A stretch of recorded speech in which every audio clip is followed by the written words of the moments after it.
원서 접수하시기 전에 내가 중앙대에 쓸까 말까 고민이신 분들은 이 영상을 꼭 한번 보시고 나는 중앙대 안 되겠어, 그냥 연대나 가야겠다 라는 친구들은 연대로 가시면 됩니다.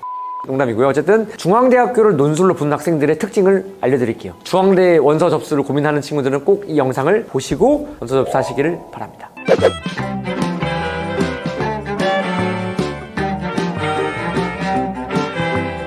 여러분들 안녕하세요. 저는 연대를 3번 합격한 사람, 연세합사입니다. 이번 시간에는 중앙대학교로 논술로 합격한 학생들은 전통적으로 어떠한 특징이 있는지를 말씀드릴게요. 저 연세합사는 지난 10년간 중앙대 논술 합격 학생들을 많이 배출을 했었기 때문에 중앙대에 붙은 학생들이 10년 전부터 지금까지 얼마나 어떠한 특징이 있었는지를 다 알고 있거든요. 그래서 제가 오늘 여러분들한테 중앙대를 논술로 붙었던 학생들은 어떠한 특징이 있었는지를 말씀드릴게요. 그 특징에 해당된다라고 하시면은 중앙대를 한번 지원해보세요.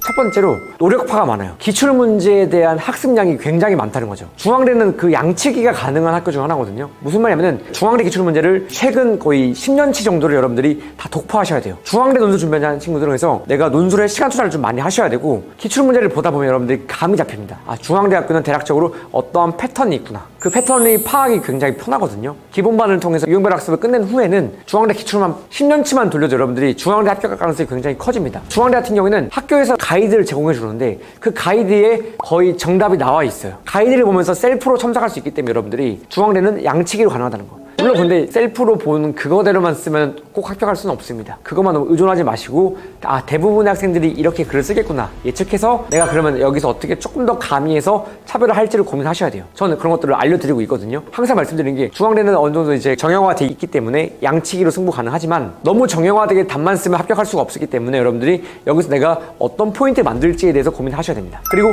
두 번째로 세세한 정보에 대한 습득력이 빠릅니다. 제시문들이 기본적으로 조금 단문형들이 많아요. 단기간에 빠르게 단문형 글들에서 정보들을 습득을 해야 되거든요. 이 능력을 높이기 위해서는 빠르게 속독을 하면서 세세한 정보들 있지 않습니까? 그 주제가 조금씩 달라지는데 각 주제마다 대표할 수 있는 키워드들을 빠르게 세세하게 분석할 수 있는 능력이 굉장히 중요해요. 이 분석을 잘 하는 친구들은 중앙대학교에 합격할 가능성이 더 높았습니다.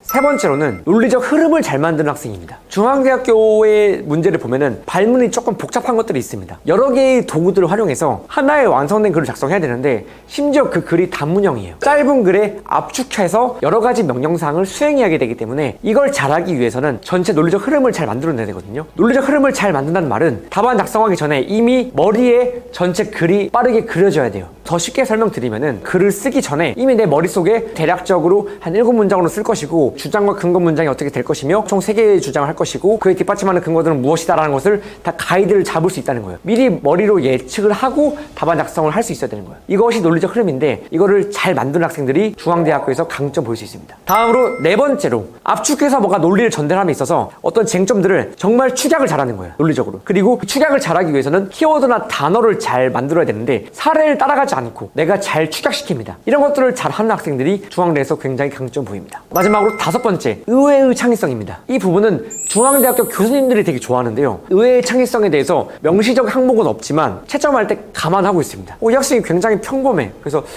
그냥 무난했는데 어떤 특정한 포인트에 꽂히는 거예요. 그러면은 다른 점수들을 배치하고 특정 점수에다 거의 몰빵을 주기도 합니다. 내가 얘를 합격시켜야겠다. 이게 뭔가 굉장히 이러한 분야에서 재능이 보이는데 라고 하게 되면은 그 부분에서 굉장한 가산점을 줘버리면서 합격을 시켜버려요. 교수님한테 합격을 시킬 수 있는 권한이 다른 학교에 비해서 좀 높은 편이에요. 나 얘 마음에 들었어. 이 정도의 제시문 분석과 이 정도의 통찰력 있는 학생은 내가 꼭 가져가고 싶어 라고 하면은 교수님이 그 학생을 이제 어떻게 보면 가져올 수 있는 그런 것들도 있습니다. 점수로서 가산점 부여가 가능하거든요. 의외의 창의성 분야 그 부분을 만들면 되고 그건 제가 기술로 설명드립니다. 제 수업 들은 친구들은 제가 말씀드린 기술 중에 몇 가지를 잘 쓰시면은 이 의외의 창의성을 합격할 수 있습니다.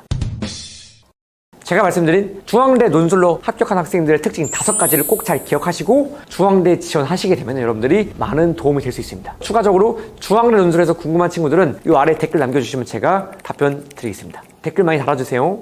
감사합니다.